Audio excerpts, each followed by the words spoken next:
Ауру тек денеде ғана болмайды, мінезде де бар. Егер біреуден жаман мінез көрсең, оған шипа сұрап дұға қыл. Оған жабысқан кеселден сені сау қылған Аллаға мақтау айт. Сырды сақтау шеберлігі жан дүниенің байлығын көрсетеді. Ішінде су тұрмайтын ыдыстың зияны секілді, сырды сақтай алмайтын адамның пайдасы кем. Егер әр адам қасындағы кісінің жүрегіндегін көре алса, оған жаны қатты ашитын еді. Ішкі таразының әділдігіне көзі жетер еді. Сыртқы өлшемдердің алдамшы екенін терең түсінер еді. Іштарлық, қызғаныш көрсе қызарлыққа ұрынбас еді. Құдыққа тас тастаған адам ол түбіне жетіп даусы естілгенше қарап тұрады. Сол секілді сені сөккен адамның көбісі сенің жауабыңды күтеді. Ұстамдылықпен көркем мінез таныт, өткізіп жібер.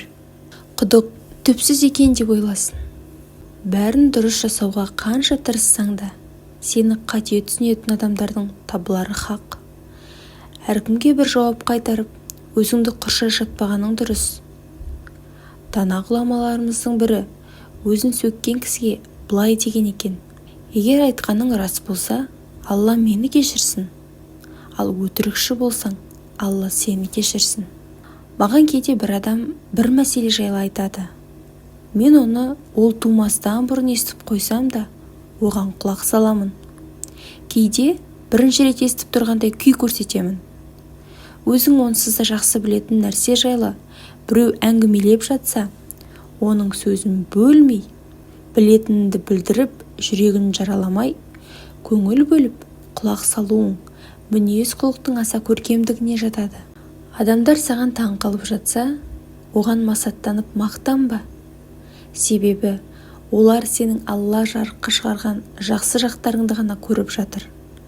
Ал олар сенің Алла жасырған жаман жақтарынан хабарсыз болғанына шүкір де.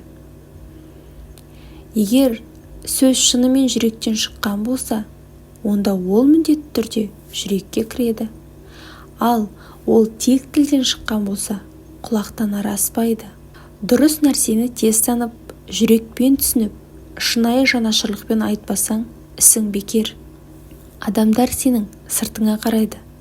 Жаратушың ішіңмен, жан дүниеңмен бағалайды. Пенделер үшін сыртыңды ғана әдемілеумен әуре боп, ішкі әлеміңді ұмыт қалдырып ластап алма. Кезінде Керен Хатим деген ғұлама өмір сүрген екен. Бір күні оған бір кісі келіп, бір мәселе жайлы жауап сұрайды. Сол-ақ екен, әлгі кісі байқаусызда жел шығарып қояды. Сол кезде Хатим естімегенсіп, даусыңды жоғары көтеріп сөйлеші дейді. Келген кісіге өзін керең секілді сездіртеді. Осылайша басқалардың қателігінен құлағын түйған ол Хатим керең деген атпен тарихта қалған екен. Көздер ұмытпасын десең, әдемі киін. Көңілдер ұмытпасын десең, көркем мінезді бол. Адамдардың біразі өміріңді сенен бір нәрсе үйрену үшін бақылайтын болса, басқа бір бөлігі қателіктеріңді түйреу үшін аңдиды. Екі топ та саған таң. Бірі махаббатпен, екіншісі іштарлықпен. Біреудің мінін тергенше, жамандығын көргенше, өз ойыңды мазалап, өз бойыңды тазалап, өзіңмен алыс өлгенше.